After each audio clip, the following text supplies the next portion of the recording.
प्यारे बच्चों, नमस्कार। आज मैं पुनः आपको हिंदी विषय पढ़ाने आ रही हूँ। हिंदी विषय के अंतर्गत मैं रसखान पढ़ाऊंगी और रसखान के कवित्त और सवैये जो आपकी कक्षा 10 की क्लास में हैं वह मैं आज आपको पढ़ाने जा रही हूँ। आशा है आपने सभी रस सिद्ध कवि रसखान का नाम अवश्य ही सुना होगा। रसखान, जिनका की मूल नाम सैयद इब्राहिम था और जिन्हें श्री कृष्ण की भक्ति के कारण जो है वो रस की खान कहा जाने लगा। उनके अंतर्गत श्री कृष्ण की भक्ति का रस इतनी तीव्रता से प्रवाहित हो रहा था कि उन्होंने खुद ही अपने को रसखान कह लिया। और जैसा कि आप इस चित्र में देख रहे हैं कि वो किसके भक्त थे? श्री कृष्ण के भक्त थे। रसखान की ये छवि है ना। रसखान क्योंकि पठान परिवार से, शाही खानदान से संबंध थे, इसलिए यह उनकी ये छवि दिखती है। लेकिन जब वो श्री कृष्ण की भक्ति में आप्लावित हो गए, डूब गए, तब उन्होंने, उनकी जो छवि है वो यह हो गई कि उन्होंने अपना पूरा जीवन जो है वो श्री कृष्ण की भक्ति में अर्पण कर दिया, समर्पण कर दिया। श्री कृष्ण के वो शरणागत हो गए। जैसा कि आपको पता ही है कि उनका मूल नाम सैयद इब्राहिम था, तो नाम से ही स्पष्ट हो जाता है कि वो इस्लाम धर्म को मानने वाले थे। और लेकिन कृष्ण का भक्त होने के कारण क्या है, जाति पाति पूछे नहीं कोई, हरि का भजे सो हरि का होई। भक्ति के क्षेत्र की ये विशेषता है कि वो ना जात देखती है, ना धर्म देखती है, ना ऊंच नीच देखती है, किसी तरह का भी कोई भेदभाव भक्ति के क्षेत्र में नहीं रहता है। वह इंसान को इंसान मानती है और इसीलिए ये कहा गया है कि जाति पाति पूछे नहीं कोई, हरि का भजे सो हरि का होई। जो ईश्वर को भजता है वो ईश्वर का ही हो जाता है, फिर उसकी कोई जाति पात, अमीरी गरीबी, स्त्री पुरुष, धर्म संप्रदाय कुछ भी नहीं रह जाता है। तो रसखान इस मार्ग के अनुयायी थे, इस भक्ति के पथ पर चलने वाले थे। और अब मैं उनकी एक जीवनी पर थोड़ा सा आ जाती हूं। उनकी जीवनी के दो मूल स्रोत हैं। एक तो जो मूल है जिसमें उन्होंने अपने बारे में खुद कुछ कहा है, और एक उन कथनों के आधार पर जो है उनका जीवन परिचय दिया गया है। तो रसखान ये दिल्ली के एक पठान सरदार थी और इन्होंने प्रेम वाटिका, जो कि उनकी एक रचना थी, उसमें अपने को शाही खानदान का कहा है। शाही खानदान मतलब राजवंश से संबंधित थे। और कहा है, देखी गदर हित साहिबी, दिल्ली नगर मसान, छिनहि बादशाह बंस की, ठसक छाड़ी रसखान। तो जब ये दिल्ली में रहते थे और दिल्ली में कोई गदर हुआ, कोई विद्रोह हुआ, मार काट हुआ, तो उसको देख करके क्या है, दिल्ली नगर शमशान के समान हो गया। तो क्षण भर में ही जो बादशाह वंश की, जो राजशाही वंश की जो ठसक थी, जो ऐश्वर्य था, रौब था, विलास था, वह क्या हो गया, वह समाप्त हो गया। और तभी इन्होंने जो है वो दिल्ली छोड़ करके ये ब्रज चले गए। और इससे पहले भी ये कैसे शाही परिवार से संबंधित थे, लेकिन कैसे ये श्री कृष्ण के भक्त हो गए, ब्रज भूमि में जाकर के इतना अधिक रसमग्न होकर के इन्होंने अपना पूरा जीवन श्री कृष्ण की भक्ति में समर्पित कर दिया। एक दिन ये श्रीमद् भागवत का फारसी तर्जुमा पढ़ रहे थे। जैसा कि आपको पता है कि रामायण, श्रीमद् भागवत, महाभारत, इन सब का उस समय तक फारसी भाषा में अनुवाद हो चुका था। तो ये एक फारसी में जो है वो श्रीमद् भागवत पढ़ रहे थे। तो उसमें गोपियों के अनन्य और अलौकिक प्रेम को पढ़कर इन्हें ध्यान हुआ कि क्यों ना उन्हीं से मन लगाया जाए जिस पर इतनी गोपियां मरती थी। इसी बात पर ये वृंदावन चले आए और प्रेम वाटिका के इस दोहे का संकेत इसी घटना की ओर विद्वान बताते हैं। तोरी माननी ते हियो, फोरी मोहिनी मान, प्रेम देव की छवि ही लखी, भये मियाँ रसखान। कैसे जो है सैयद इब्राहिम जो है वो रसखान हो गए। जो मान था, जो रौब था, स्वाभिमान था, वो सब क्या हो गया, छूट गया। और प्रेम देव की छवि, जो प्रेम के आगार हैं, भंडार हैं, उनकी छवि को देख करके, उनकी मोहन मूरत को लखी देख करके रसखान जो है, सैयद इब्राहिम जो है वो सैयद इब्राहिम से रसखान बन गए और ब्रज में ही जा करके उन्होंने अपना पूरा जीवन व्यतीत कर दिया।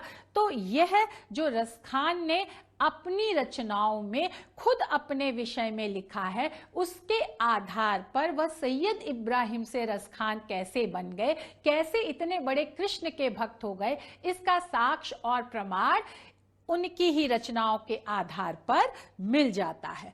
उनका जीवन परिचय पे हम आते हैं कि हिंदी साहित्य और ब्रज भाषा प्रेमी।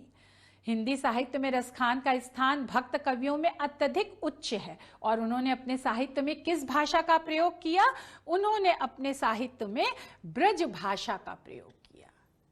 हिंदी साहित्य है ये और ब्रज भाषा है। कृष्ण के भक्त थे, ये हम बता ही चुके हैं।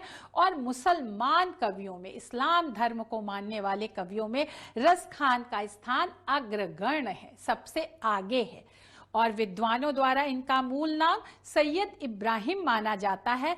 इनका जन्म 1533 ईस्वी में दिल्ली में हुआ माना जाता है अनुमानतः, क्योंकि जिस गदर की बात इन्होंने की है उस गदर के आधार पर विद्वानों ने यह अनुमान लगाया है कि इनका जन्म 1533 ईस्वी में दिल्ली में हुआ था। लेकिन फिर भी इनका जीवन वृत्त जो है, चरित्र जो है, वो अभी भी अंधकार में है। अर्थात विद्वानों में इनके जन्म के विषय में लेकर के मतभेद है। और इनके द्वारा रचित प्रेम वाटिका से प्राप्त संकेत के आधार पर इनका संबंध दिल्ली राजवंश से भी माना जाता है। ये दिल्ली राजवंश से संबंधित थे, लेकिन किस तरह से इन्होंने राजवंश के ऐश्वर्य, भोग और विलास को छोड़ करके, उसका परित्याग करके अपना जीवन श्री कृष्ण की भक्ति में अर्पित कर दिया, समर्पित कर दिया। यह ध्यान देने की बात है कि किस तरह से लोग इतने बड़े ऊंचे खानदान से संबंधित होते हुए भी श्री कृष्ण की एक मोहनी मूर्ति छवि के आकर्षण में, उनके प्रेम में व्याकुल होकर के दिन रात उनकी भक्ति में लगे रहते थे। तो रसखान रात दिन श्री कृष्ण की भक्ति में तल्लीन रहते थे। दिन रात उन्हें सिर्फ कृष्ण कृष्ण के अलावा और कुछ भी इस दुनिया में सुझाई नहीं देता था। इन्होंने गोवर्धन धाम अर्थात गोकुल में जाकर के अपना जीवन श्री कृष्ण के भजन कीर्तन में लगा दिया। ऐसा कहा जाता है कि इनकी कृष्ण भक्ति से प्रभावित होकर गोस्वामी विट्ठल नाथ जी ने अपना शिष्य बना लिया था। बेटा, ये कृष्ण भक्ति से संबंधित पाठ तुम अभी सूरदास पढ़ चुके हो, जो तुम्हारे 10th में पहला पाठ है। फिर दूसरा पाठ गोस्वामी तुलसीदास है, जिसमें राम भक्ति की बात कही है। अब तीसरा पाठ जो रसखान है, ये पुनः कृष्ण भक्ति से संबंधित है। तो सूरदास के जो गुरु थे श्री वल्लभाचार्य जी, उनके पुत्र जो विट्ठल नाथ जी थे, वो इनकी कृष्ण भक्ति से बहुत अधिक प्रभावित हुए और उन्होंने इनको अपना शिष्य बना लिया। विट्ठल दास जी पुष्टि मार्ग के अनुयायी थे। पोषणम तद अनुग्रह, ईश्वर की जो कृपा है जो मनुष्य के ऊपर बरसती है, और वो शुद्धा दैत्यवाद दर्शन के अनुयायी थे। तो उसी मत में इन्होंने रसखान को दीक्षा दी थी और अपना शिष्य बना लिया था। स्वामी विट्ठलनाथ जी ने वल्लभ संप्रदाय के अंतर्गत पुष्टि मार्ग में दीक्षा ली और वैष्णव धर्म में दीक्षा लेने पर, वैष्णव धर्म तुम्हें पता ही है, जो विष्णु भगवान के अनुयायी होते हैं, और उनके अवतार कौन थे? भगवान श्री कृष्ण थे।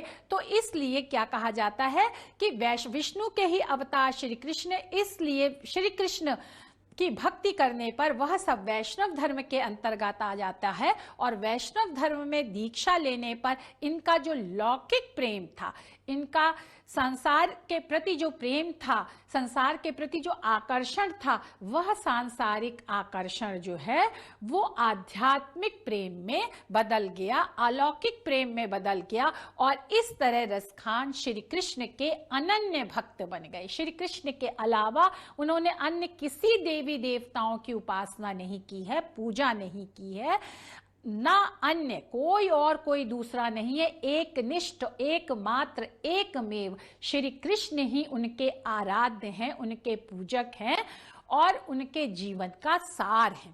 तो ऐसी मान्यता है कि प्रेम वाटिका 1614 ईस्वी में इनकी अंतिम काव्य कृति है और इसके कुछ समय बाद ही इनका क्या हो गया, इस रचना के कुछ समय बाद ही 1618 में इनकी ईस्वी में इनकी मृत्यु हो गई। तो इनका जन्म और इनकी मृत्यु जो है वो अनुमानतः विद्वानों ने इनके ग्रंथों का विश्लेषण करके यह अनुमान लगाया है, लेकिन निश्चित इनकी जन्म और मृत्यु के विषय में कुछ भी कहा नहीं जा सकता है। लेकिन आप इसमें लिखेंगे कि अनुमानतः इनका जन्म 1533 में दिल्ली में और मृत्यु जो है वो 1618 ईस्वी में हुई थी और इनकी मृत्यु जो है वो ब्रज में हुई थी। अब बेटा हम रसखान के साहित्यिक परिचय पर आते हैं कि रसखान का साहित्य के क्षेत्र में क्या अमूल्य योगदान है, उन्होंने अपनी रचनाओं के द्वारा हिंदी साहित्य जगत को क्या दिया है। तो सबसे पहले तो श्री कृष्ण की भक्ति है ना, श्री कृष्ण भक्ति के वो अमूल्य निधि है। दूसरा, उनकी जो भक्ति है वो पूर्णतः तन्मयता की है।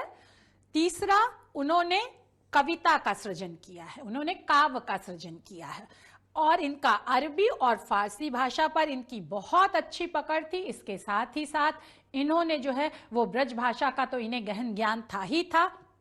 काव्य और पिंगल शास्त्र मतलब छंद शास्त्र और कविता से संबंधित जितने तत्व हैं, काव्य सौंदर्य के तत्व, उन सब का और छंद शास्त्र का इन्होंने गहन मतलब गहरा अध्ययन किया था। बहुत इन्होंने स्वाध्याय किया था। अत्यंत भावुक प्रवृत्ति के थे, भावुक संवेदनशील थे। इसी संवेदना के कारण ही वह श्री कृष्ण के प्रेम में इतने अधिक डूब गए, क्योंकि श्री कृष्ण का माधुर्य, श्री कृष्ण का आकर्षण, जैसा कि उनके नाम से ही स्पष्ट है, कर्ष्यति इति कृष्ण, जो अपनी ओर आकर्षित कर लेता है। और आकर्षण किसमें होता है? जो संवेदनशील होता है, जिसके दिल दिमाग पर ये सुंदर बातें अपना असर डालती हैं। तो इसीलिए कहा गया है कि वो अत्यंत भावुक प्रवृत्ति के थे। संयोग और वियोग दोनों पक्षों की जो उन्होंने काव्य लिखा है, जिसमें उन्होंने श्री कृष्ण के प्रति अपनी भक्ति प्रकट की है, उसमें श्री कृष्ण के प्रति मेल जो हुआ है, वो श्री कृष्ण के साथ उनके प्रेम में मग्न रहते हैं, उनका दर्शन करते हैं, उनके साथ बातचीत करते हैं, वार्तालाप करते हैं, क्योंकि इनकी भक्ति बहुत गहन थी, तन्मयतापूर्ण थी। तो इसीलिए क्या है, तो वहां तो संयोग है, पर कभी कभी ऐसा लगता था कि उनके आराध्य, उनके देव श्री कृष्ण जो है वो उनसे दूर चले गए हैं, तो वहां पर इन्होंने वियोग। तो दोनों ही पक्षों की भक्ति में जो प्रेम है और जो अपने प्रेमी से, अपने आराध्य से जो दूरी हो जाती है, उन दोनों का ही वर्णन इन्होंने अपने काव्य में किया है। और श्री कृष्ण के प्रति अनन्य प्रेम ने ही इन्हें कवि के रूप में पहचान दिलाई है। श्री कृष्ण के प्रति जो इनका प्रेम था वो काव्य सौंदर्य के तत्वों से युक्त होकर के कविता के रूप में बाहर आया, इसलिए इन्हें एक कवि की उपाधि दी गई और हिंदी साहित्य में इनको सम्मिलित किया गया। उन्होंने पूर्ण रूपेण समर्पित होकर के अपने को श्री कृष्ण के चरणों में डाल करके, उनकी शरणागति ग्रहण करके, उनके बाल रूप और यौवन के मोहक आकर्षक, एक तो बाल रूप का भी चित्रण किया है और युवावस्था के आकर्षक रूपों पर भी काव्य रचना की है। और इनके काव्य की विशेषताएं हैं सरसता, जो आपके मन को रस से भर देती हैं, सरलता, जो सहज ही समझ में आ जाती हैं, माधुर्य, जिसमें कहते हैं उसकी आवाज बहुत मीठी है, तो एक मिठास है। ये इनके काव्य की विशेषताएं हैं। और इनकी रचनाएं, रसखान द्वारा रचित बेटा दो ही रचनाएं उपलब्ध हैं, एक तो सुजान रसखान जिसका हमने अभी बार बार उल्लेख किया, और दूसरी है प्रेम वाटिका। सुजान रसखान में इन्होंने कवित्त, दोहा, सोठा और सवैये ये लिखे हैं, है ना।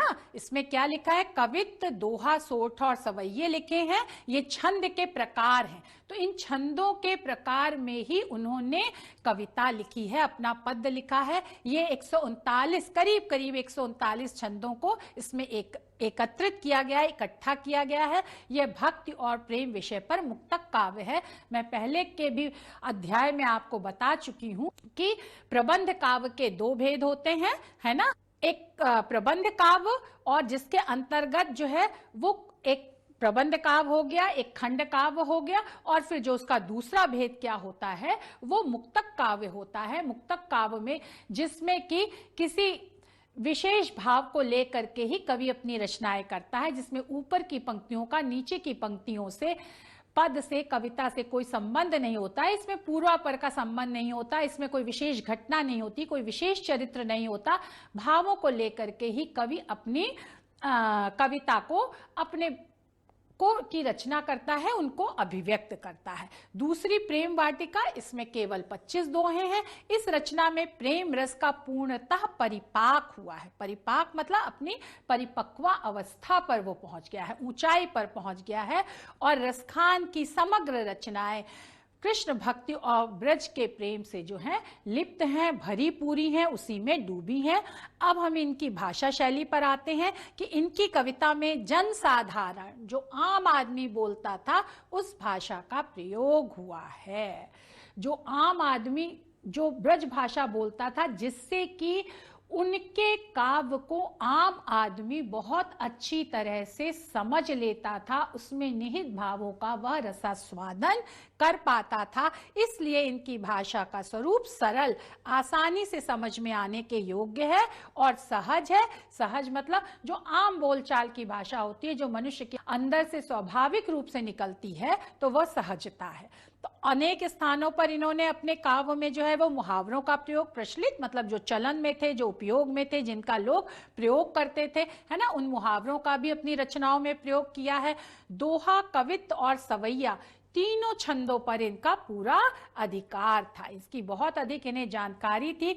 और रसखान के सवैये आज भी कृष्ण भक्तों के लिए कंठहार बने हुए हैं। गले में हार पहनते हैं तो उससे क्या होता है, वो हार हम तभी पहनते हैं जब हमें वो बहुत सुंदर लगता है। तो ऐसे ही रसखान के सवैये जो हैं वो आज भी ब्रज में कृष्ण भक्तों को बहुत अधिक सुंदर, बहुत अधिक आकर्षित करते हैं, और वो आज भी रसखान के सवैयों को गुनगुनाया करते हैं, गाया करते हैं, और उनको गुनगुना और गा करके कृष्ण की भक्ति में अपने को तन्मय कर देते हैं। और अलंकारों के प्रयोग से इन्होंने अपने काव्य में अलंकारों का भरपूर प्रयोग किया है, जिससे भाषा का सौंदर्य बहुत अधिक बढ़ गया है। इनकी शैली जो है वो सरल है, आसानी से समझ में आती है और परिमार्जित है, साफ सुथरी है, उसका एक मानक है, वो उच्च कोटि की है। शैली मतलब तरीके, किस तरह से उन्होंने अपनी, किस प्रक्रिया के द्वारा, किस तरीके से उन्होंने अपनी कविता को व्यक्त किया है। तो यह भाषा शैली हो गई। मेन मुख्य बात है बेटा कि उन्होंने जनसाधारण योग्य भाषा का प्रयोग किया है, और ब्रज भाषा के जो शब्द हैं वो सहज हैं, सरल हैं, जो प्रचलित हैं। उनकी भाषा में कहीं कहीं मुहावरों का भी प्रयोग आया है। उन्होंने प्राचुर्यता से अलंकारों का प्रयोग किया है, और जो शैली है वो उनकी क्या है बेटा, एक उच्च कोटि की है, साफ सुथरी है, स्निग्ध है। ये हो गया। फिर साहित्य में बेटा स्थान, कृष्ण भक्त कवियों में रसखान का बहुत महत्वपूर्ण स्थान है, क्योंकि उनकी भक्ति बहुत उच्च कोटि की है। उसमें कहीं भी लौकिकता का लेश मात्र भी आभास नहीं है, उसमें कहीं द्वैध नहीं है। जो कुछ है वो उनके लिए एकमात्र श्री कृष्ण ही है। तभी तो भारतेंदु ने भक्तों की भक्ति से प्रभावित होकर के कहा था कि इन मुसलमान हरिजनन पे कोटिन हिंदू वारिये। ये जो मुसलमान भक्त हैं ये इतने श्रेष्ठ उच्च कोटि के हैं, इनकी भक्ति इतनी प्रगाढ़ है कि करोड़ों हिंदू भी ऐसी भक्ति नहीं कर सकते, और ऐसे करोड़ों हिंदू इनकी भक्ति की तन्मयता के ऊपर निछावर करते हैं। हम तो इसीलिए इनका क्या है बेटा, बहुत महत्वपूर्ण स्थान है। उनकी तन्मयता, तन से, शरीर से, मयता, मन से, वो पूर्णता, अपने भावों से कृष्ण के प्रति उनकी इतनी आकुलता थी, व्याकुलता थी, आसक्ति थी, प्रेम था, उल्लास, प्रसन्नता थी, है ना। तो जितने सुंदर भाव हमारे हृदय में होते हैं, उन सारे सुंदर भावों को लेकर के उन्होंने कृष्ण भक्ति की है और कृष्ण की रचनाएं करी हैं। तो इसीलिए उनकी भाषा में क्या है, मार्मिकता है। मार्मिकता, वो हमारे मर्म को छू लेती है, हृदय को क्या कर लेती है, स्पर्श कर जाती है। और शब्दों के चयन, चयन मतलब चुनने के लिए, और व्यंजक शैली, उनकी भाषा में मार्मिकता है, शब्दों के चयन में भी मार्मिकता है। और जो शैली उन्होंने प्रकट की है, जिन शैली के माध्यम से उन्होंने अपनी कविता लिखी है, वो भी क्या है, बहुत हृदय स्पर्शी है। उनका स्थान कृष्ण भक्त कवियों में अत्यंत महत्वपूर्ण है। इनकी भक्ति हृदय की मुक्त साधना है। मुक्त साधना है मतलब स्वतंत्र हैं वो बिल्कुल, इसे उनका काम मुक्तक भी है और उनकी भक्ति भी जो है वो हृदय की मुक्त साधना है। उनका हृदय किसी रीति रिवाज, परंपराओं, प्रथाओं में जकड़ा नहीं था, बल्कि उनके हृदय से श्री कृष्ण के प्रति जो सुंदर उद्गार निकलते थे, उसी को लेकर के उन्होंने अपनी रचना की है। इसीलिए रसखान को स्वच्छंद काव्यधारा के अंतर्गत लिया जाता है, क्योंकि स्वच्छंद काव्यधारा में कवि जो है वो अपनी स्वानुभूति को, आत्म अभिव्यंजना को अपने शब्दों में प्रकट करता है। वो किसी चली आती हुई लीक, प्रथा और परंपरा का अनुकरण, अंधानुयायी नहीं होता है, बल्कि अपने हृदय के स्वतंत्र भावों को अपनी ही तरह से व्यक्त करता है। इसीलिए उनकी भक्ति को क्या कहा गया है, हृदय की मुक्त साधना कहा गया है। और इनका श्रृंगार वर्णन जो है वो भावुक हृदय की उन्मुक्त अभिव्यक्ति है, स्वतंत्र प्राकट्य है। उनके हृदय में जो भी श्रृंगार का आधार क्या है, प्रेम है, चाहे वो लौकिक प्रेम हो चाहे अलौकिक प्रेम हो। उनका लौकिक प्रेम अलौकिक प्रेम में बदल गया था, तो तब वो शांत रस के अंतर्गत आ गया। लेकिन प्रारंभ में जब कोई भी कवि अपने कविता में अपने आराध्य के प्रति प्रेम में अत्यधिक डूब जाता है, तो प्रारंभ में उनका जो है वर्णन वो श्रृंगार वर्णन के अंतर्गत भी ले लिया जाता है। तो यह श्रृंगार वर्णन जो उनका संवेदनशील हृदय है उसका स्वतंत्र प्राकट्य है, और इनके काव्य इनके स्वच्छंद मन के सहज उद्गार है, प्रकटीकरण है, सहज है, स्वाभाविक है। किसी ने उनसे यह नहीं कहा कि तुम कृष्ण की भक्ति करो, बल्कि एक फारसी का तजुर्मा पढ़ते हुए ही उनके मन में यह प्रेरणा उत्पन्न हो गई कि कैसे गोपियां श्री कृष्ण के अलौकिक प्रेम में इतनी मग्न हैं, तन्मय हैं, तो क्यों मैं भी इस लौकिक प्रेम को छोड़ करके, जहां लौकिक प्रेम में उन्हें हमेशा अपमान ही मिला, उस लौकिक प्रेम को छोड़ करके मैं भी अलौकिक प्रेम में अपने को निमग्न कर दूं, अपने को डुबो दूं। तो इसीलिए ये कहा गया है कि सहज स्वाभाविक रूप से उनके मन ने इस भक्ति मार्ग को स्वीकार किया। इसीलिए कहा जाता है कि ये भक्ति जो है वो उनके अपने स्वाभाविक मन का प्राकट्य है, प्रकटीकरण है। अब संक्षिप्त परिचय हम आपको पहले बता चुके हैं, लेकिन एक बार जल्दी जल्दी हम देख लेते हैं। उनका नाम, मूल नाम सैयद इब्राहिम रसखान, जन्म 1533 ईस्वी, जन्म स्थान दिल्ली, भक्ति कृष्ण भक्ति, गुरु गोस्वामी विठल नाथ जी। उपलब्धि उनकी क्या, रसखान संज्ञा की उपाधि, क्योंकि उनकी भक्ति इतनी रस में डूबी थी तो उन्हें रसखान की उपाधि दी गई, जो कि उनके जीवन बहुत बड़ी उपलब्धि रही। कृतियां उनकी रचनाएं, सुजान रसखान है, प्रेम वाटिका है, भाषा ब्रज है, शैली परिमार्जित, बिल्कुल साफ सुथरी, एक आदर्श उच्च मानक के अनुरूप। मृत्यु 1618, मृत्यु का स्थान ब्रज, और साहित्य में स्थान जो है वो कृष्ण भक्ति का काव्य में अत्यंत मार्मिक चित्रण उन्होंने अपना कृष्ण भक्ति का उन्होंने अपने काव्य में किया है। तो आशा है अब आप उनके संक्षिप्त जीवन परिचय से अच्छी तरह परिचित हो गए होंगे। और अब मैं थोड़ा सा आपको ये बता देती हूँ कि भक्ति काल में उपासना के आधार पर इसे दो धाराओं में बांटा गया था। उन दो धाराओं के दो उपधाराएं थी, ये आपको बताना अत्यधिक जरूरी है, क्योंकि इसी के द्वारा आप ये निर्धारित करते हो कि कौन सा कवि किस धारा में आ रहा है, और आपको हिंदी साहित्य से के इतिहास से संबंधित प्रश्नों का उत्तर देने में आसानी होती है। कवि का जीवन परिचय लिखने में, कवि की व्याख्या करने में भी आपको बहुत अधिक सहायता मिलती है। तो इसलिए मैं यहाँ पर फिर कि भक्ति काव्य जो था वो निर्गुण शाखा, सगुण शाखा, जो ब्रह्म जो है वो गुणों से परे है, ऊपर है, जो लीला नहीं करता, अवतार नहीं लेता है ना, वो निर्गुण शाखा के अंतर्गत आता है। सगुण जो साकार है,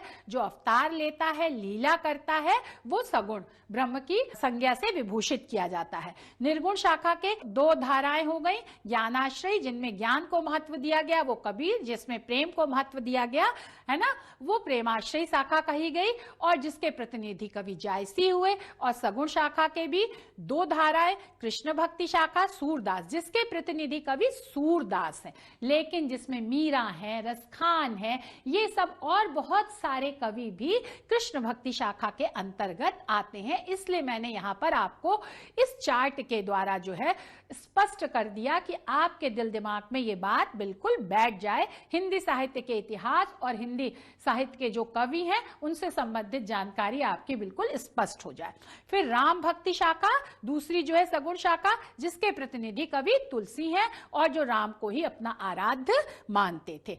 अब बेटा जब हम रसखान के सवैया और कवित्व की व्याख्या करते हैं, ये तो हम रसखान के संदर्भ में बता रहे हैं, लेकिन हम हिंदी पद्य की जब व्याख्या करने चलते हैं तो उसमें हमें कुछ बातों का बहुत ध्यान रखना पड़ता है, क्योंकि इन बातों का ध्यान रख कर ही अंकों का निर्धारण और विभाजन किया गया है। और इन बातों का जब आप ध्यान रखेंगे तभी आपके अंक अच्छे आएंगे और आप उस कविता की, काव्य की, पद्य की व्याख्या अच्छी तरह से कर देंगे। सबसे पहले जब आप करने चलते हो तो संदर्भ आता है। संदर्भ में आप क्या लिखते हो? रचना का नाम लिखते हो, रचनाकार का नाम लिखते हो। फिर प्रसंग आता है बेटा। प्रसंग में रचनाकार अपनी जो आप उसकी कविता पढ़ने वाले हो उसमें वह क्या कहना चाहता है उसकी भूमिका के स्वरूप एक दो वाक्यों कह दिए जाते हैं। फिर व्याख्या, जो मुख्य विषय प्रतिपाद्य होता है उसका हम जो है पहले अर्थ बताते हैं शब्दों का, और फिर अर्थ के माध्यम से उसका भाव विस्तार करते हैं कि उसमें कवि क्या कहना चाहता है। तो यह व्याख्या के अंतर्गत आ जाता है। फिर काव्य सौंदर्य के तत्व हमने आपको पहले पाठ में भी पढ़ाए थे कि इसमें हम भाषा, रस, छंद, अलंकार या उससे मिलती जुलती अन्य कोई कविता जो भाव साम्य कहलाती है, अगर हिंदी साहित्य में कहीं प्रकट की गई है, कहीं लिखी गई है, तो उसका हम उदाहरण देते हैं, जिससे ये स्पष्ट हो जाता है कि इस कविता की कितनी महत्ता है और इस भाव के से भावित अन्य कवि भी हैं। तो ये हो गया बेटा आपका संदर्भ, प्रसंग और व्याख्या, काव्य सौंदर्य। अब हम आपको ये बता दें, क्योंकि रसखान का जो पाठ का नाम है वो सवैया और कवित्व है, हमें उनके सवैया और कवित्व पढ़ाने हैं, तो सवैया के बारे में हम दो लाइन में, दो पंक्तियों में आपको समझा दे रहे हैं। यह वार्णिक छंद है। हमने बताया था कि छंद दो प्रकार के होते हैं, वार्णिक और मात्रिक। जहां मात्राओं को गिन करके छंद का निर्धारण किया जाता है वो मात्रिक है, जहां वर्णों को गिन करके, अक्षरों को गिन करके छंदों का निर्धारण किया जाता है वो वार्णिक छंद है। तो सवैया वार्णिक छंद है, जिसमें 22 से लेकर 26 तक के वर्ण तक के छंद को सवैया कहते हैं। सवैया में क्या है बेटा, 22 से लेकर के 26 तक अक्षर आते हैं और इनके चारों पदों में तुक मिलना चाहिए। और ये अनेक प्रकार के होते हैं, मतंगेंद्र, दुर्मिल, नदिर, चकोर, किरीट आदि, लेकिन इनके प्रकारों से आपका कोई मतलब नहीं है। आप ये समझ लीजिए कि इनके चारों पदों में अंत में तुक मिलना चाहिए और इसमें 22 से लेकर 26 वर्ण तक आते हैं। फिर दूसरा कवित्व है, ये भी वार्णिक छंद है। इसमें 4 चरण होते हैं और प्रत्येक चरण में 16-15 के विराम से 31 वर्ण होते हैं, है ना। और प्रत्येक चरण के अंत में गुरु वर्ण का, दीर्घ वर्ण का आना अत्यधिक आवश्यक है। छंद की गति को ठीक रखने के लिए 8, 8 और 7 वर्णों पर यति, यति मतलब विराम देते हैं कि कहां हमें रुकना है, जिससे उस काव्य के पाठन की लय जो है वो बनी रहे, उसमें कहीं अवरोध ना आए। तो यह हो गया आपका सवैया और कवित्व छंद। अब हम बच्चों मूल प्रतिपाद्य पे आते हैं, जिसमें हम रसखान का पहला सवैया ले रहे हैं, जिसमें अभी हमने आपको बताया कि संदर्भ। संदर्भ आप कैसे लिखेंगे कि प्रस्तुत पंक्तियां हमारी पाठ्य पुस्तक हिंदी के पद्य खंड के रसखान द्वारा रचित क्या है, सवैया या कवित्व नामक पाठ से ली गई हैं। और प्रसंग क्या लिखेंगे बेटा, जब हम ये व्याख्या पढ़ते हैं तो उस व्याख्या को पढ़ने के बाद हमारे मन में जो उसकी एक भूमिका आती है, प्रस्तावना आती है, उसको हम एक लाइन में कह देते हैं। जैसे प्रस्तुत पंक्तियों में कवि रसखान ने अपने आराध्य श्री कृष्ण के प्रति अनन्य प्रेम को प्रकट किया है। श्री कृष्ण के अलावा उनका कोई भी कुछ नहीं है, और न केवल इस जन्म में बल्कि अगले जन्म में भी उन्होंने ये प्रार्थना की है कि मैं श्री कृष्ण का ही भक्त बनूं। अब हम बेटा सवैया जो व्याख्या पद्यांश एक है, हम उस पे आते हैं। मानुष हो तो वही रसखान, बसो ब्रज गोकुल गांव के ग्वारन। जो पशु हो तो कहाँ बस मेरो, चरो नित नंद की धेनु मझारन। पाहन हो तो वही गिर को, जो धर्यो कर छत्र पुरंदर धारन। जो खग हो तो बसेरो करो, मिली कालिंदी कूल कदम्ब की डारन। अब बेटा हम इसमें एक एक शब्द का अर्थ बताएंगे, फिर समग्र रूप से इसका अर्थ बताते हुए, व्याख्या करते हुए भाव विस्तार करेंगे। मानुष मतलब मनुष्य, हो मतलब मैं, तो मतलब तब, वही मतलब उसी स्थान पर, रसखानी, रसखान कवि कहते हैं कि अगर मैं मनुष्य हूं तो वहीं पर मतलब ब्रज में ही, बसों निवास करूं, ब्रज गोकुल गांव के ग्वारन। जो ब्रज है, ब्रज क्षेत्र है, जो गोकुल गांव है, उस गांव के ग्वाल ग्वारन मतलब ग्वाल बालों के साथ ही मैं ब्रज और गोकुल के गांव में निवास करूं। अगर मेरा अगला जन्म मनुष्य का हो, और अगर मैं अगले जन्म में पशु हूं, है ना, तो मैं कहा बस मेरो, कहा बस मतलब निवास, मेरा कहाँ निवास स्थान हो, मैं कहाँ रहूं। चरो नित नंद की धेनु मझारन। चरो मतलब घास खाऊं, नित मतलब रोज प्रतिदिन, नंद बाबा की धेनु गायों के, मझारन मतलब बीच में, क्योंकि नंद बाबा की गायों को चराने कौन ले जाता था, श्री कृष्ण ले जाते थे। तो अगर मैं नंद बाबा की गाय बन करके अगला जन्म लूंगा तो नित्य प्रति सुबह से शाम तक मैं श्री कृष्ण के साथ ही रहूंगा। और पाहन हो तो वही गिर को, और अगर मैं पत्थर हूं तो मैं उसी पर्वत का पत्थर हूं जिसको, जो मतलब जिसको धर्यो मतलब धारण किया था, कर मतलब हाथ में, छत्र मतलब छाते की तरह, पुरंदर धारण। जैसे जब उन्होंने भगवान श्री कृष्ण को इंद्र का गर्व चूर चूर करना था, उसने बहुत वर्षा की थी, तो गोकुल गांव के लोगों की रक्षा करने के लिए उन्होंने गोवर्धन पर्वत को अपनी तर्जनी पर उठा लिया था। तो वो कहते हैं कि उसी पहाड़ का मैं पत्थर हूं जिस पहाड़ को श्री कृष्ण ने अपनी उंगली पर धारण किया था, जिससे मैं नित्य प्रति श्री कृष्ण का दर्शन करता रहूंगा और उनकी समीपता का अनुभव करता रहूंगा। जो खग हो तो बसेरो करो, और अगर मैं पक्षी हूं तो मैं कहाँ निवास करूं, खग मतलब पक्षी, बसेरो मतलब निवास करूं। मिली कालिंदी कूल कदम्ब की डारन। कालिंदी मतलब यमुना, कूल मतलब किनारा, कदम्ब की वृक्ष की डाल पर, डार मतलब डाल, शाखा। तो मैं अगर अगले जन्म में पक्षी हूं तो मैं यमुना नदी के किनारे जो कदम्ब का वृक्ष हो, उस कदम वृक्ष की शाखा पर ही मेरा निवास स्थान हो, मैं वहीं पर आश्रय लूं, वहीं पर रहूं, जिससे मुझे, क्योंकि श्री कृष्ण भगवान नित्य ही कदम्ब के वृक्ष के नीचे आकर के मुरली वादन करते हैं, वो वहीं रहते हैं, तो मैं उनका दर्शन भी करूंगा और उनकी मुरली की मधुर ध्वनि का आस्वादन भी करूंगा। तो मेरी ये हार्दिक इच्छा है कि मैं अगले जन्म में भी श्री कृष्ण का साथ ही पाऊं, उनकी समीपता करूं, उनकी भक्ति करूं। अब जैसा कि मैंने आपको बताया, इसके बाद काव्य सौंदर्य पर आते हैं। इनकी भाषा ब्रज है, रस शांत है, क्योंकि इसमें श्री कृष्ण के प्रति भक्ति भाव प्रदर्शित किया है, तो रस शांत हो गई। छंद सवैया है, सवैया का भी हमने आपको बताया कि इनके जो है, ये जो इनके पाठ का नाम ही इनके छंदों के आधार पर सवैया और कवित्व रखा गया। अलंकार अनुप्रास है। बसों ब्रज में बा वर्ण की आवृत्ति जो है वो बेटा एक से अधिक बार हुई है, 2 बार हुई है, तो इसलिए यहां पर क्या है, अनुप्रास अलंकार है। शैली मुक्तक है, क्योंकि इसमें ये जो पद दिया गया है, इसके पहले वाले इनकी जो पुस्तक में पद दिया गया है उससे कोई संबंध नहीं है, स्वतंत्र है। और इसी भाव के आधार पर सगुण कृष्ण भक्ति कवि श्री भट्ट ने अपने युगल शतक ग्रंथ में लिखा है, ब्रज भूमि मोहनी मैं जानी, कि ब्रज भूमि जितनी आकर्षक है ये मैंने अपने मन में समझ लिया है। तो रसखान से संबंधित भाव जो हैं वो बहुत सारे कवियों ने प्रकट किए हैं और मैं यहीं पर अपने पाठ को समाप्त करती हूँ। आज मैंने जीवनी और उनका पद्यांश पढ़ा दिया, एक पहला। अब मैं आगे उनके जो कवित्व सवैये हैं वह दूसरी कक्षा में पढ़ाऊंगी। आशा है आपको समझ में आ गया होगा। धन्यवाद, नमस्कार।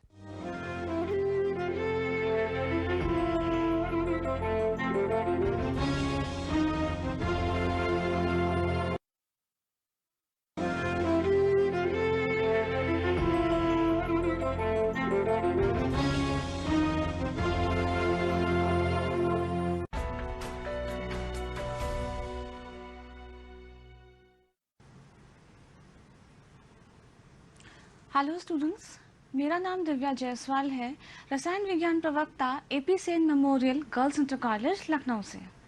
स्टूडेंट्स, आज चैप्टर 2 की सेकंड क्लास है। तो आज की क्लास स्टार्ट करने से पहले हम देखेंगे कि इसके पहले वाली क्लास में हमने क्या पढ़ा था।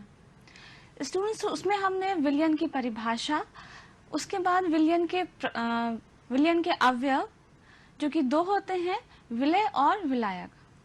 उसके बाद हमने पढ़ा था विलयन के प्रकार जो कि मेनली 3 प्रकार के होते हैं, गैसीय विलयन, द्रव विलयन और ठोस विलयन।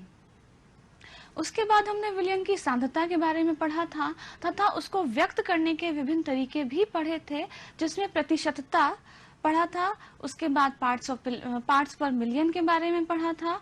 फिर हमने मोल फ्रैक्शन के बारे में पढ़ा था, देन मोलारिटी और लास्ट में मोलालिटी भी पढ़ा था। तो चलिए आज की क्लास स्टार्ट करते हैं और देखते हैं कि आज की क्लास में किन पॉइंट्स पे हम चर्चा करेंगे। पहला है विलेयता, उसके बाद विलेयता को प्रभावित करने वाले कारक, हेनरी नियम तथा उसके अनुप्रयोग, राउल्ट नियम, उसके बाद आदर्श तथा अनादर्श विलयन, स्थिर क्वाती मिश्रण तथा इसके प्रकार। तो चलिए स्टूडेंट्स आज की क्लास स्टार्ट करते हैं विलेयता से। स्टूडेंट्स, किसी निश्चित ताप पर और विलायक की भी एक निश्चित मात्रा पर किसी पदार्थ की अधिकतम मात्रा जो घुली हो उसमें, उसे हम उस पदार्थ की या उस अवयव की विलेयता कहते हैं, जिसको हम ग्राम्स पर लीटर में एक्सप्रेस करते हैं। मतलब अगर 1 लीटर विलयन है तो उसमें किसी विलय की अधिकतम मात्रा ग्राम्स में कितनी घुली हुई है, वो उस विलय की विलेयता कहलाती है। विलेयता को प्रभावित करने के 3 कारक हैं। पहला है विलय एवं विलायक की प्रकृति, देन तापमान और तीसरा है दाब। स्टूडेंट्स, विलयन हमने 3 प्रकार के पढ़े थे, जिसमें से आज हम इस चैप्टर में द्रव विलयन पर ही फोकस करेंगे। और द्रव विलयन भी 3 प्रकार के थे। तो पहला है ठोस व द्रव विलयन, दैट इज इसमें द्रव विलायक है, ठोस विलय है। तो चलिए देखते हैं कि किसी द्रव में ठोस की विलेयता किस प्रकार प्रभावित होती है। तो पहला कारक है विलय विलायक की प्रकृति। तो स्टूडेंट्स, ये factor like dissolves like concept पे बेस्ड है, दैट इज जो जैसा होता है वो वैसे ही विलायक में घुलता है। फॉर एग्जाम्पल NaCl एक आयनिक ठोस है, दैट इज ध्रुवीय विलय है, वो ध्रुवीय विलायक में डिसॉल्व होता है। नैप्थलीन जो अध्रुवीय विलय है वो अध्रुवीय विलायक दैट इज बेंजीन में डिसॉल्व होता है। स्टूडेंट्स, जब हम सोल्यूट प्लस सॉल्वेंट को मिलाते हैं तो डिसोल्यूशन प्रोसेस स्टार्ट होती है, विलनीकरण होता है और हमें सॉल्यूशन प्राप्त होता है। जैसे जैसे सोल्यूट की मात्रा बढ़ती जाएगी सॉल्यूशन में, तो वैसे वैसे क्रिस्टलाइजेशन प्रोसेस भी स्टार्ट हो जाता है।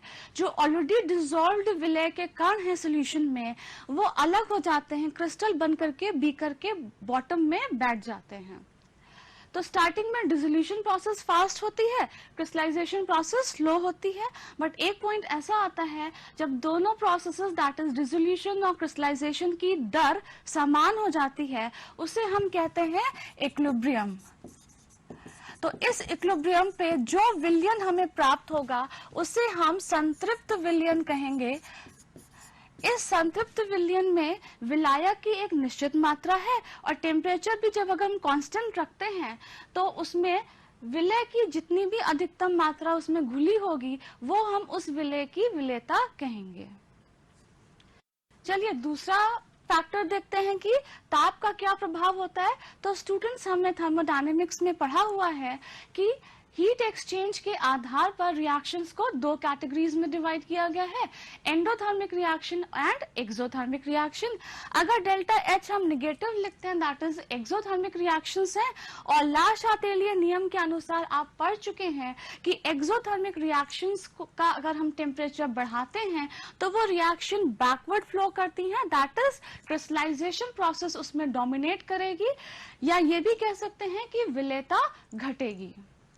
दूसरा है एंडोथर्मिक प्रोसेस, जिसके लिए हम डेल्टा एच पॉजिटिव लिखते हैं, और अगेन ला शातेलिय नियम के अनुसार हमने पढ़ा है कि एंडोथर्मिक रिएक्शंस में टेम्परेचर बढ़ाने पर वो रिएक्शन फॉरवर्ड डायरेक्शन में जाती हैं, that is dissolution process dominate करेगी, दैट इज गिवन सॉल्वेंट में आप और ज्यादा से ज्यादा सोल्यूट डिसॉल्व कर सकते हैं, अर्थात विलेयता बढ़ेगी। चलिए नेक्स्ट फैक्टर डिस्कस करते हैं, दाब का प्रभाव। तो स्टूडेंट्स, हमारा सॉल्यूशन है ठोस, द्रव, विलयन, और ठोस और द्रव दोनों ही कंपोनेंट्स इनकम्प्रेसिबल होते हैं, इन्हें दबाया नहीं जा सकता, तो इसीलिए इन पर दाब का कोई प्रभाव नहीं पड़ेगा। तो स्टूडेंट्स आगे बढ़ते हैं। दूसरा प्रकार का विलयन है गैस तथा द्रव विलयन। तो चलिए देखते हैं कि किसी द्रव में गैस की विलेयता किस प्रकार प्रभावित होती है। पहला है फैक्टर विलय तथा विलायक की प्रकृति। तो स्टूडेंट्स, ये भी आपने क्लास 11th में पढ़ा है कि जिन गैसेस का क्रांतिक ताप या क्रिटिकल टेम्परेचर हाई होता है वो आसानी से द्रवित हो जाती हैं, और ऐसी ही गैसें द्रव में अधिक घुलनशील होती हैं। तो चलिए दूसरा फैक्टर डिस्कस करते हैं, तापमान का प्रभाव। तो स्टूडेंट्स, जब भी किसी गैस को आप लिक्विड में घोलेंगे और सॉल्यूशन प्राप्त होगा तो ऐसी प्रोसेस जो होते हैं वो हमेशा ही एक्सोथर्मिक होते हैं, और जस्ट अभी हमने डिस्कस किया कि ला शातेलिय नियम के अनुसार ये जो एक्सोथर्मिक प्रोसेस होते हैं ये टेम्परेचर बढ़ाने पे बैकवर्ड डायरेक्शन में जाएंगे, दैट इज गैस की विलेयता घटेगी।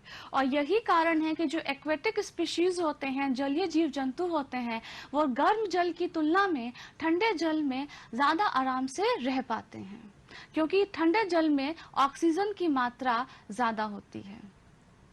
चलिए नेक्स्ट फैक्टर भी डिस्कस करते हैं, दाब का प्रभाव। और गैस तथा द्रव विलयन पे दाब का क्या प्रभाव पड़ता है, इसको सबसे पहले साइंटिस्ट सर हेनरी ने स्टडी किया था। उन्होंने ऑब्जर्व किया कि किसी बीकर में अगर हमने विलायक लिया हुआ है और उसके ऊपर हमने गैस लिया है और गैस को उसमें डिसॉल्व करना है, तो अगर आप उस पर गैस के ऊपर प्रेशर बढ़ा देते हैं तो दिए गए विलायक में गैस की विलेयता बढ़ जाती है। तो यहाँ पे हेनरी नियम हम पढ़ते हैं कि किसी गैस का वाष्प अवस्था में आंशिक दाब, जिसको हमने स्मॉल p से डिनोट किया है, उस विलयन में गैस के मोल अंश के समानुपाती होता है। अगर इसको हम इक्वेशन के फॉर्म में लिखें तो P is directly proportion to X। X को हम मोल अंश भी कहेंगे, और ये भी कह सकते हैं कि ये गैस की सॉल्वेंट में विलेयता भी है, सॉल्बिलिटी भी है। अगेन प्रोपोर्शनैलिटी साइन अगर हमें हटाना है तो कोई ना कोई कांस्टेंट लाना पड़ेगा, तो प्रोपोर्शनैलिटी साइन हटा के हमने इक्वल टू का साइन लगाया, और यहाँ पे ये KH जिसको हम हेनरी कांस्टेंट कहते हैं वो पुट करा। तो स्टूडेंट्स, इस पे बेस्ड आप न्यूमेरिकल्स भी कर सकते हैं, और यहाँ एक टेबल भी बनी हुई है जो डिफरेंट गैसेस का डिफरेंट टेम्परेचर पे KH वैल्यू गिवन होता है, ये कांस्टेंट वैल्यूज होती हैं। हेनरी नियम के क्या क्या अनुप्रयोग होते हैं, तो 3 अनुप्रयोग हैं। पहला है कि जो कोल्ड ड्रिंक्स और जो सोडा वाटर होता है उसमें कार्बन डाइऑक्साइड की विलेयता को बढ़ाने के लिए उसे उच्च दाब पर पैक किया जाता है। दूसरा एप्लीकेशन है जो स्क्यूबा डाइवर्स होते हैं, जो गोताखोर होते हैं, समुद्र में बहुत नीचे जाते हैं जहां पर वायुमंडलीय दाब बहुत अधिक होता है, जिसकी वजह से उनके ब्लड में अधिक से अधिक मात्रा में गैसें घुल जाती हैं। फिर जब वो सतह पर आते हैं तो ये घुली हुई गैसेस, स्पेशली नाइट्रोजन जो है, बबल्स के फॉर्म में निकलती है, और ये जो नाइट्रोजन गैस है वो कोशिकाओं में अवरोध उत्पन्न करती है, जिससे उन गोताखोरों को दर्द महसूस होता है और कई बार ये जानलेवा भी होती है। तो इस कंडीशन को मेडिकल टर्म दिया गया है बेंड्स। और बेंड्स के चांसेस को रिड्यूस करने के लिए अब जो गोताखोर हैं उनके जो ऑक्सीजन सिलेंडर वो कैरी करते हैं उसमें हीलियम से डाइल्यूट करी गई वायु को उसमें डाला जाता है, जिससे नाइट्रोजन की सांद्रता कम हो गई उनके सिलेंडर में, तो नाइट्रोजन कम मात्रा में ही उनके गैस में, उनके ब्लड में घुलेगी, तो कम मात्रा में ही वो बबल्स के फॉर्म में निकलेगी। तो चलिए स्टूडेंट्स आगे प्रोसीड करते हैं। थर्ड जो टाइप ऑफ विलयन है वो द्रव विलयन है, और इसमें भी जो आंशिक दाब होता है और जो मोल अंश होता है किसी भी द्रव का, उसके बीच में जो मात्रक संबंध है वो साइंटिस्ट राउल्ट ने दिया था। तो उन्होंने राउल्ट नियम हम पढ़ेंगे कि वाष्पशील द्रवों के विलयन में प्रत्येक अवयव का आंशिक दाब, जिसको हम स्मॉल p से डिनोट करेंगे, वो उसके मोल अंश के समानुपाती होता है। तो स्टूडेंट सॉल्वेंट को अगर हम 1 से डिनोट करें तो हम लिख सकते हैं P1 is directly proportion to X1 और P2 is directly proportion to X2। 2 को से हम सोल्यूट को दर्शाते हैं। प्रोपोर्शनैलिटी साइन हटाना है तो कोई ना कोई कांस्टेंट लाना है, तो P1 is equal to P1 not into X1, और यहाँ हम लिख सकते हैं P2 is equal to P2 not into X2। P1 not pure solvent का वाष्प दाब होता है जो कि एक कांस्टेंट वैल्यू होती है गिवन टेम्परेचर पे। P2 नॉट प्योर सोल्यूट का वाष्प दाब है कांस्टेंट टेम्परेचर पर, क्योंकि दोनों ही वाष्पशील पदार्थ हैं, द्रव हैं। अब अकॉर्डिंग टू डाल्टन्स लॉ, अगर एक कंटेनर में 2 वाष्पशील पदार्थ हैं तो उस कंटेनर में अगर हम कुल दाब निकालना चाहें, उस विलयन का कुल दाब निकालना चाहें, तो दोनों ही कंपोनेंट्स के आंशिक दाब का योग करना होगा। तो हम कह सकते हैं कि P total is equal to P1 plus P2। Raoult's नियम से हम P1 और P2 की वैल्यू यहाँ पुट कर दें तो लिख सकते हैं P1 is equal to P1 nought into X1 and P2 is equal to P2 nought into X2। हम X1 को लिख सकते हैं P1 nought 1 minus X2 plus P2 nought into X2। ये भी आप एक्सप्रेशन पढ़ चुके हैं पिछली क्लास में कि X1 plus X2 is equal to 1 होता है, तो वहीं से हमने इसको एक्सप्रेशन को डिराइव किया है। अब ब्रैकेट को हम ओपन करेंगे तो P1 not minus P1 nought into X2 plus P2 nought into X2। X2 के टर्म्स हम एक तरफ कर लें और उसमें से X2 कॉमन ले लें, तो P1 नॉट और प्लस वाले टर्म को अगर हम पहले लिखें that is P2 not minus P1 nought into X2। ये P टोटल का फाइनल एक्सप्रेशन आ गया। और अगर आप ध्यान से देखें तो इसमें जो P टोटल है दैट इज कुल दाब है विलयन का, वो सोल्यूट के मोल फ्रैक्शन के डायरेक्टली प्रोपोर्शनल है, क्योंकि बाकी सारे टर्म कांस्टेंट हैं। चलिए इसी को हम ग्राफ से पढ़ेंगे। तो यहाँ पे y एक्सिस पे वाष्प दाब लिया है, x एक्सिस पे मोल अंश लिया है, एक तरफ x1 लिया है 1 और x2 लिया है 0। दैट इज अगर हम दोनों को ऐड करेंगे तो यहाँ पे हमारी फाइनल वैल्यू आएगी 1। और हमने पढ़ा भी था कि x1 plus x2 is equal to 1 होता है। सिमिलरली यहाँ पे x1 जो है वो 0 के इक्वल होगा और x2 अगर 1 है तो यहाँ भी आपकी फाइनल वैल्यू 1 आ रही है। तो स्टार्ट करते हैं। हम यहाँ x1 से स्टार्ट करेंगे जो 0 वैल्यू है। तो आप ये राउल्ट्स लॉ वाले फॉर्मूले में देख सकते हैं कि अगर यहाँ पे x1 की वैल्यू 0 रख दें तो P1 की वैल्यू 0 हो जाएगी। तो जब x1 0 है तो P1 की वैल्यू 0 है। जब आप राइट से लेफ्ट आ रहे हैं तो x1 की वैल्यू इंक्रीज कर रही है तो P1 का भी ग्राफ बढ़ रहा है। और जैसे जैसे इंक्रीज करते करते x1 अपनी मैक्सिमम वैल्यू दैट इज 1 के इक्वल हो जाता है। तो आप यहाँ एक्सप्रेशन से देख सकते हैं अगर x1 की वैल्यू आप 1 रखेंगे तो P1 जो है P1 नॉट के इक्वल हो जाएगा। दैट इज ये P1 का ग्राफ y एक्सिस पे जहां भी इंटरसेक्ट करेगा वो वैल्यू हो जाएगी P1 नॉट की। सिमिलरली हम x2 लेंगे तो अगर x2 0 है तो P2 भी 0 हो जाएगा। और जब हम x2 लेफ्ट से राइट में जा रहे हैं, जब x2 की वैल्यू बढ़ेगी तो p2 का भी ग्राफ बढ़ेगा, और जब x2 की मैक्सिमम वैल्यू 1 हो जाएगी तो आप देख सकते हैं अगर हम इसको 1 रख दें x2 की वैल्यू तो p2 जो है p2 नॉट के इक्वल हो जाएगा। दैट इज जिस पॉइंट पे ये p2 का ग्राफ y एक्सिस को इंटरसेक्ट करेगा वो वैल्यू हो जाएगी p2 नॉट की। दोनों ग्राफ को अगर हम ज्वाइन करते हैं, क्योंकि हमें p टोटल निकालना है, तो ये p1 प्लस p2 के इक्वल होगा। क्योंकि हमने दो द्रव लिए हुए हैं और दोनों ही वाष्पशील हैं, तो ये ग्राफ थोड़ा ऊंचा नीचे बनेगा, क्योंकि दो द्रव अगर आपने लिए हैं और दोनों डिफरेंट हैं तो कोई एक अधिक वाष्पशील होगा और कोई कम वाष्पशील होगा। तो इस तरीके से ये हमारा ग्राफ आएगा। तो स्टूडेंट्स ने आगे प्रोसीड करते हैं। नेक्स्ट हेडिंग है राउल्ट का नियम। हेनरी के नियम की एक विशेष स्थिति है। ये पहला एक्सप्रेशन जो लिखा है वो राउल्ट्स लॉ का लिखा है, वो भी जनरल एक्सप्रेशन लिखा है, इसमें हमने 1 या 2 मेंशन नहीं किया है, ठीक है। और जो नेक्स्ट एक्सप्रेशन लिखा है वो हेनरीज लॉ का लिखा हुआ है कि P इक्वल टू KH/X। अगर दोनों एक्सप्रेशन को हम कंपेयर करें तो LHS सेम है, RHS में मोल फ्रैक्शन सेम है, डिफरेंस कहाँ आया P नॉट और KH में।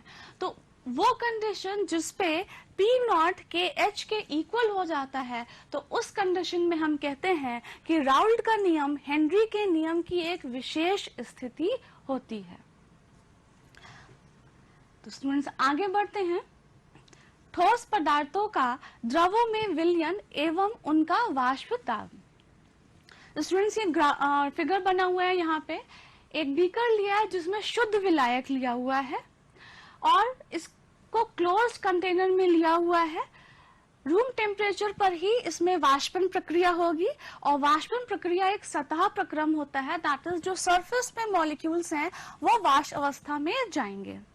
जैसे जैसे वाष्प अवस्था में ये वाष्प की मात्रा बढ़ती रहेगी, वाष्प अणुओं की मात्रा बढ़ेगी, तो ये मॉलिक्यूल्स आपस में टकराएंगे, साथ ही साथ कंटेनर की वॉल से भी टकराएंगे, और ऐसा भी होगा कि ये मॉलिक्यूल्स जो हैं वो लिक्विड की सरफेस से भी टकराएं, दैट इज उनका संघनन हो जाए। यानी कि स्टार्टिंग में इवेपोरेशन भी हो रहा है और फिर धीरे धीरे कंडेंसेशन भी हो रहा है। जिस पॉइंट पे ये इवेपोरेशन और कंडेंसेशन की रेट बराबर हो जाती है, इनकी दर बराबर हो जाती है, दैट इज वो इक्विलिब्रियम कंडीशन अचीव हो जाती है। इस इक्विलिब्रियम कंडीशन पे जो भी वाष्प दाब आएगा उसे हम उस प्योर सॉल्वेंट का वाष्प दाब कहेंगे और उसको हम P1 नॉट से डिनोट करेंगे। अब स्टूडेंट्स अगर इसी विलायक में हमने 1 मोल विलय घोल दिया है जो कि अवाष्पशील है, होमोजेनियस सॉल्यूशन बनाया है, समांगी मिश्रण बनाया है, तो सतह पर वाष्पशील विलायक के भी अणु हैं और अवाष्पशील विलय के भी अणु हैं, लेकिन वाष्प अवस्था में तो सिर्फ विलायक के अणु ही जाएंगे। और आप देख रहे हैं कि सरफेस पे विलायक के अणुओं की संख्या घट गई है, इसीलिए जब हम विलयन बनाते हैं जिसमें अवाष्पशील पदार्थ घुला होता है तो उस विलयन की जो वाष्प दाब होता है वो शुद्ध विलायक के कंपैरिजन में कम हो चुका होता है। तो आप यहाँ से देख सकते हैं कि सतह छोड़कर जाने वाले विलायक अणुओं की संख्या घट जाती है, इसलिए विलायक का वाष्प दाब भी घट जाता है। और ये जो वाष्प दाब में अवनमन होता है ये विलय की प्रकृति पे बिल्कुल भी निर्भर नहीं करता है, जबकि उसकी मात्रा पे ही केवल निर्भर करता है। फॉर एग्जाम्पल, अगर एक बीकर में आपने 1 मोलर ग्लूकोज सोल्यूशन लिया है और दूसरे बीकर में आपने 1 मोलर सुक्रोज सोल्यूशन लिया है, तो दोनों ही सोल्यूशन में वाष्प दाब का अवनमन सेम होगा, क्योंकि दोनों ही बीकर में जो सोल्यूट की मात्रा है वो सेम है। तो जो स्टूडेंट्स नेक्स्ट हेडिंग करते हैं कि अवाष्पशील विलय वाले विलयन के लिए राउल्ट नियम अगर हमें लिखना हो तो जब अवाष्पशील विलय उसमें उपस्थित है तो हमारे पास वाष्पशील कंपोनेंट सिर्फ सॉल्वेंट है, तो जो विलयन का आंशिक दाब आएगा वो विलायक के आंशिक दाब पर ही डिपेंड करेगा, जो कि इन टर्न डिपेंड करता है मोल फ्रैक्शन पे। तो अगर हम यहाँ से प्रोपोर्शनैलिटी साइन हटा दें तो P1 is equal to P1 nought into X1 लिख सकते हैं। चलिए स्टूडेंट्स आगे बढ़ते हैं। नेक्स्ट है आदर्श एवं अनादर्श विलयन। तो आदर्श विलयन वे विलयन होते हैं जो सभी सांद्रताओं पर राउल्ट के नियम का अनुसरण करते हैं। तो अगर इसी डेफिनेशन को एक्सप्रेशन फॉर्म में लिखें तो हम लिख सकते हैं कि PA is equal to PA nought into XA और PB is equal to PB nought into XB।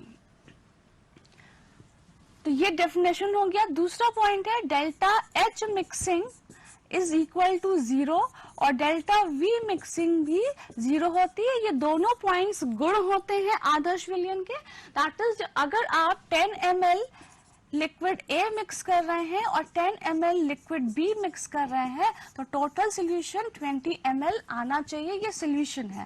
That is before mixing और आफ्टर द मिक्सिंग दोनों का जो वॉल्यूम है वो बराबर है। और यहाँ भी आप देख सकते हैं कि before mixing that is solute solvent को जब आपने मिक्स नहीं किया है तो जो उसमें ऊष्मा है वही ऊष्मा है जब उन दोनों को आपस में मिक्स करते हैं। दैट इज ऊष्मा में कोई परिवर्तन नहीं हुआ है। दैट इज वो ना मिक्स करने पे ना वो एंडोथर्मिक रिएक्शन है ना वो एक्सोथर्मिक रिएक्शन है। और इसका जो रीजन है वो होता है EAA और EBB। दैट इज हम कह सकते हैं प्योर सॉल्वेंट मॉलिक्यूल्स के बीच में जो इंटरेक्शन होता है और प्योर सोल्यूट मॉलिक्यूल्स के बीच में जो इंटरेक्शन होता है before mixing is equal to EAB।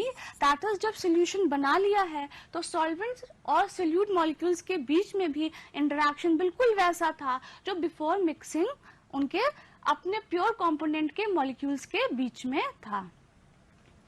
तो ये आदर्श विलयन का ग्राफ है जो अभी हम डिस्कस कर भी चुके हैं। तो स्टूडेंट्स परफेक्टली आइडियल सॉल्यूशंस तो कोई भी नहीं होते बट हाँ nearly to ideal solutions exist करते हैं।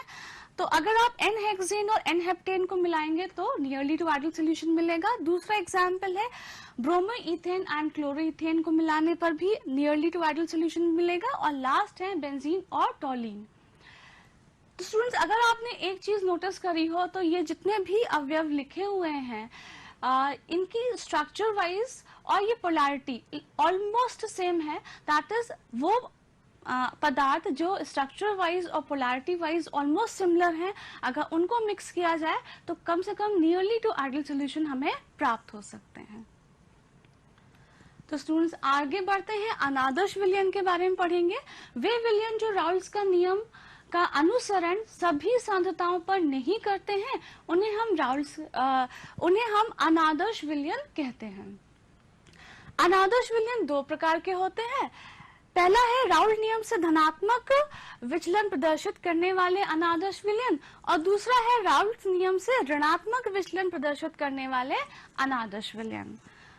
तो चलिए पहला वाला करते हैं कि राउल्ट नियम से धनात्मक विचलन प्रदर्शित करने वाले अनादर्श विलयन। तो जैसे अभी हमने 4 पॉइंट्स आदर्श के लिए लिखे थे वैसे ही करेंगे कि PA, अब क्योंकि धनात्मक विचलन है तो ये ग्रेटर दैन का साइन लगाएंगे, PA नॉट इंटू XA और PB is greater than PB nought into XB।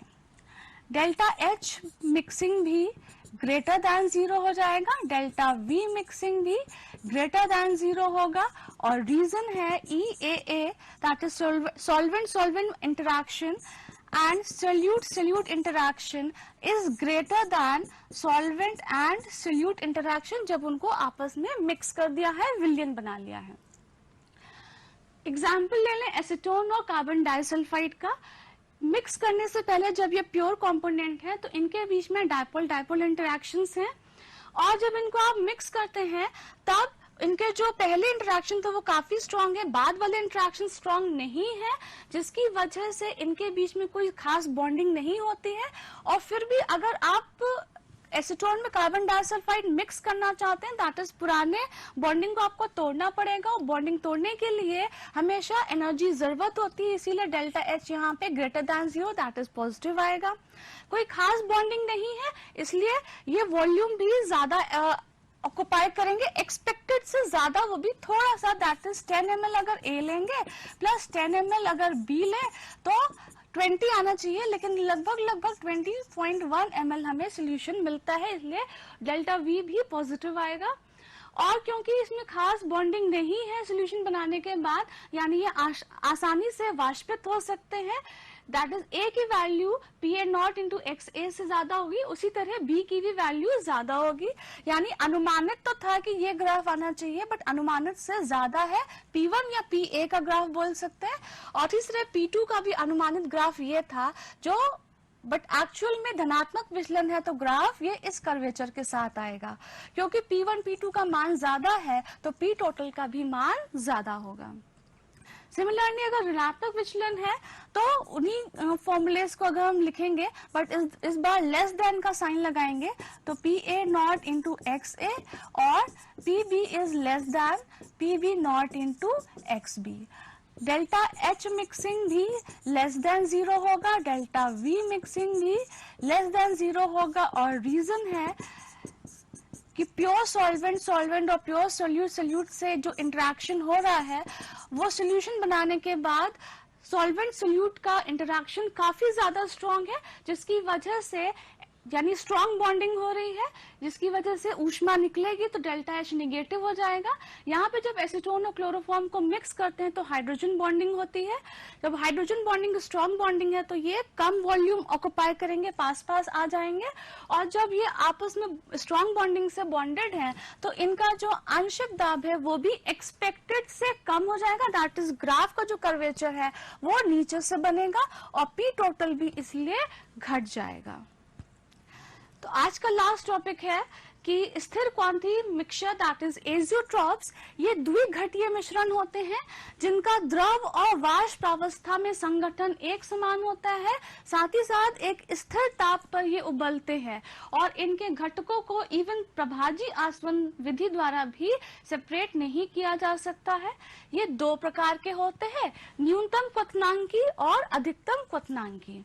न्यूनतम क्वथनांकी मिश्रण वे मिश्रण होते हैं जो राउल्स नियम से धनात्मक विचलन प्रदर्शित करते हैं, एग्जाम्पल 95% एथनॉल प्लस वाटर मिश्रण। और दूसरा है अधिकतम क्वथनांकी, ये वे मिश्रण होते हैं जो राउल्स नियम से ऋणात्मक विचलन प्रदर्शित करते हैं, एग्जाम्पल है 68% nitric acid plus 32% water. Students, azeotrope हमेशा एक पर्टिकुलर कंसंट्रेशन पर ही बनते हैं, तो ये कंसंट्रेशंस बहुत इंपॉर्टेंट है एजियोट्रॉप्स बनाने के लिए। तो स्टूडेंट्स, आज की क्लास यहीं पे फिनिश होती है। तो पहले हम रिवाइज कर लें कि आज हमने क्या क्या पढ़ा।